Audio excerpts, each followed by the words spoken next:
মায়ের জন্য কিছু রান্না করতে চাই, কিন্তু হাতে খুব সামান্য খাবার। কি করি, মা অসুস্থ, ঘরে খাবার নাই, পান সুপারি জর্দা সাদা পাতাও নাই। মা, রমজান এসেছে, সবাই ইফতার করছে, আর আমাদের বাসায় শুধু পানি আর রুটি। কেমন করে ভালো ইফতার করব? গিয়ে দেখি দোকান থেকে কিছু আনতে পারি কিনা আমার জন্য। জুলহাস, আল্লাহ জানেন আমাদের চেষ্টা।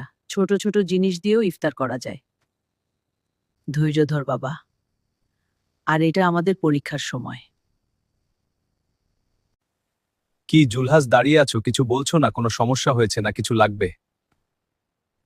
ভাই, আমার কাছে টাকা কম, ঘরে কিছু নাই, খাবার, মাও অসুস্থ, কি কিনবো বুঝতে পারতেছি না। জুলহাস, এবার কি কিনতে চাও বলো? ভাই, ইফতারের জন্য সামান্য কিছু চাই, তবে আমার মার জন্য সাদা পাতা 1 প্যাকেট জর্দা সুপারি দিবেন। ঠিক আছে ভাই।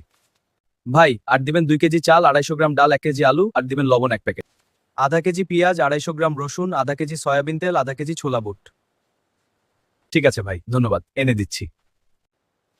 ভাই, আমার কাছে এই সামান্য কয়টা টাকা আছে, এই নাও। ভাই, রমজান মাস, তুমি নিয়ে যাও এই সামান্য খাবার, টাকা কম হলে সমস্যা নাই।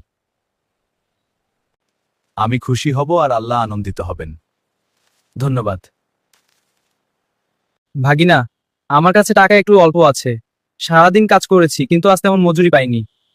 5 টাকার পেঁয়াজু, 5 টাকার ছানা, সাবজিও 5 টাকা মুড়ি, আর ভগিনা 5 টাকার আলু চপ দেওয়া। ধন্যবাদ।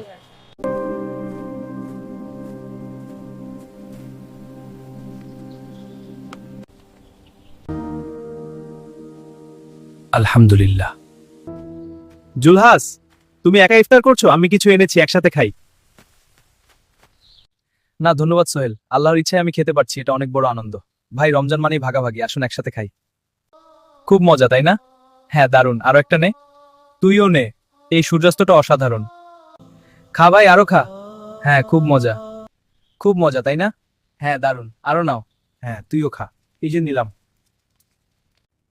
জুলহাস, রমজান মানে শুধু খাওয়া নয়, মানুষের সাথে ভালো ব্যবহার, সাহায্য করা।